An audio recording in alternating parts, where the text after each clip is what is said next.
Delhi Jantar മന്ദിറിൽ NEET പ്രവേശന പരീക്ഷാ വിവാദവുമായി ബന്ധപ്പെട്ട് രാജ്യത്തെ കുലുക്കിയ പ്രക്ഷോഭം അവസാനിച്ചിട്ട് ദിവസങ്ങളായെങ്കിലും അതിന്റെ അലയൊലികൾ ഇപ്പോഴും അലയടിക്കുകയാണ് രാജ്യമെങ്ങും.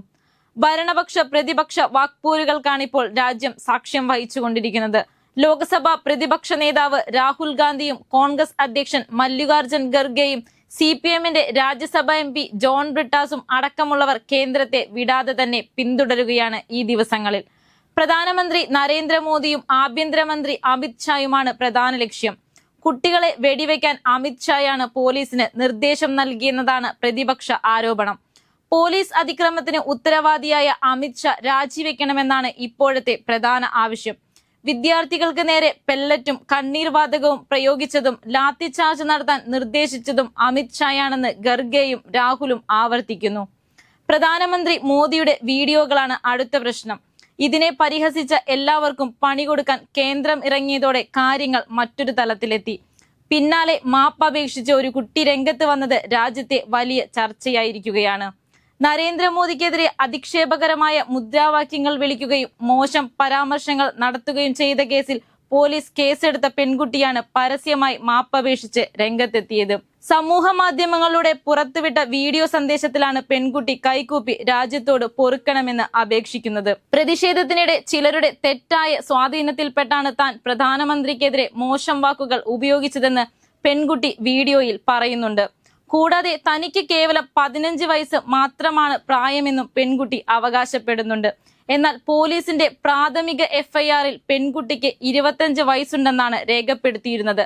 താൻ ചെയ്തത് മാപ്പർഹിക്കാത്ത വലിയ തെറ്റാണെന്ന് പൂർണ്ണ ബോധ്യമുണ്ടെന്ന് പറയുന്ന കുട്ടി ഇതെന്റെ ആദ്യത്തെയും അവസാനത്തെയും തെറ്റായി കണ്ട് എന്നോട് ക്ഷമിക്കണമെന്നും സ്വന്തം മുഖത്തേക്ക് നോക്കാൻ പോലും എനിക്ക് നാണം തോന്നുന്നുവെന്നും വിതുമ്പിക്കൊണ്ട് പറയുന്ന വീഡിയോ വൈറലായതോടെ ആരുടെ ഭാഗത്താണ് ശരിയെന്ന തരത്തിലും ചർച്ചകൾ തുടങ്ങി. വിഷയത്തിൽ കഴിഞ്ഞ ബുധനാഴ്ചയാണ് നോയിഡ പോലീസ് പെൺകുട്ടിക്കെതിരെ പരാതിയുടെ അടിസ്ഥാനത്തിൽ കേസെടുത്തത്. പ്രധാനമന്ത്രിയുടെ ഔദ്യോഗിക പദവിയെ അപമാനിച്ചെന്നും സമൂഹത്തിൽ വിദ്വേഷവും കലാപാന്തരീക്ഷവും പടർത്താൻ ശ്രമിച്ചെന്നും ചൂണ്ടിക്കാട്ടിയായിരുന്നു നടപടി. നോയിഡ പോലീസ് ആദ്യം രജിസ്റ്റർ ചെയ്ത 0 FIR പിന്നീട് സംഭവം നടന്ന പരിധിയായ ഡൽഹിയിലെ പാർലമെന്റ് സ്ട്രീറ്റ് പോലീസ് സ്റ്റേഷനിലേക്ക് തുടർ നടപടികൾക്കായി കൈമാറുകയായിരുന്നു.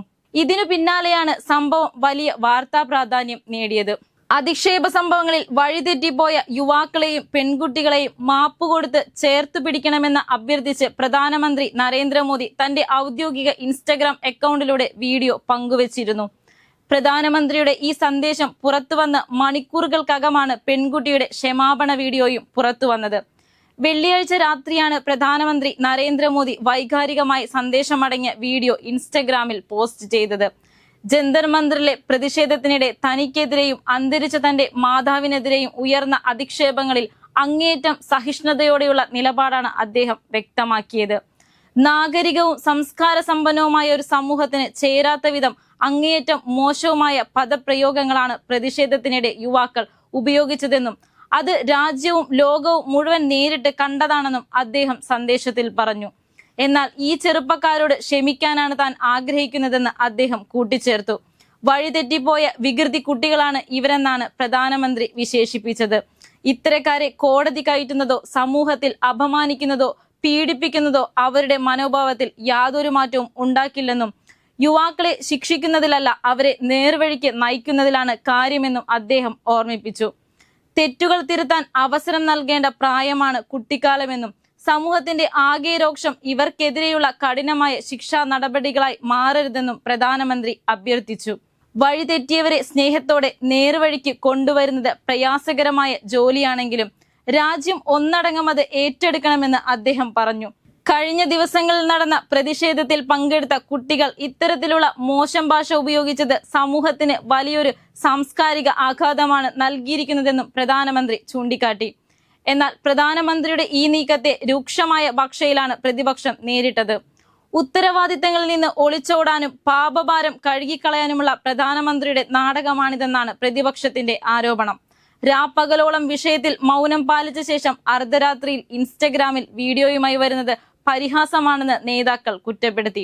RSS അജണ്ടയുടെ ഭാഗമായി വിദ്യാഭ്യാസ സ്ഥാപനങ്ങളെയും പാഠ്യപദ്ധതിയെയും കവർന്നെടുക്കുകയാണെന്നും ദളിത് വിരുദ്ധതയും മനുസ്മൃതിയും സിലബസിന്റെ ഭാഗമാക്കാൻ ശ്രമിക്കുന്നുവെന്നുമുള്ള ആരോപണങ്ങളും സഭയിൽ ഉയർന്നു.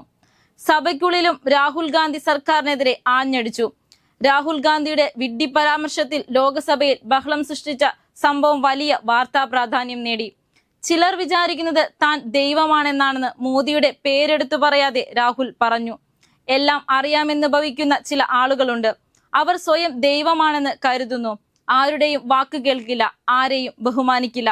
അവരെ വിഡ്ഢികളെന്ന് വിളിക്കാമെന്നാണ് രാഹുൽ തുറന്നടിച്ചത്. കഴിഞ്ഞ ദിവസങ്ങളിലെല്ലാം പാർലമെന്റ് ജന്തർ മന്ദറിനോളം തന്നെ പ്രക്ഷുബ്ധമാണ്. ചുരുക്കത്തിൽ ജന്തർ മന്ദറിൽ കത്തിയമർന്ന പ്രതിഷേധാഗ്നി അവസാനിച്ചുവെങ്കിലും അത് അവശേഷിപ്പിച്ചു പോയ രാഷ്ട്രീയ ചോദ്യങ്ങൾ കൂടുതൽ കനക്കുകയാണ്. CJP കൊളുത്തിയിട്ട ആ തീപ്പൊരി ഇനി കുറച്ചധികം കാലം ഇന്ത്യൻ രാഷ്ട്രീയത്തിൽ ഇങ്ങനെ പുകഞ്ഞുകൊണ്ടിരിക്കുമെന്ന വ്യക്തമായ സൂചന തന്നെയാണ് ഈ ദിവസങ്ങളിലെ സംഭവ വികാസങ്ങൾ തുറന്നു കാണിക്കുന്നത്. നീറ്റ് ചോർച്ച എന്നതൊരു നിമിത്തമായി മാറുകയായിരുന്നു എന്നതാണ് യാഥാർത്ഥ്യം. എന്ത് ചെയ്യണമെന്നറിയാതെ വിഷമിച്ചു നിന്നിരുന്ന പ്രതിപക്ഷത്തിന് മുന്നിലേക്ക് ഇട്ടുകിട്ടിയ ഒരു കനൽ തരിയായിരുന്നു അത്. എന്ത് സംഭവിച്ചാലും തങ്ങൾ സുരക്ഷിതരാണെന്ന ആത്മവിശ്വാസത്തിൽ നിന്ന് കേന്ദ്ര സർക്കാരിനെ താഴെയിറക്കാൻ ഇങ്ങനെ ഒരു ബോംബ് ആവശ്യവുമായിരുന്നു.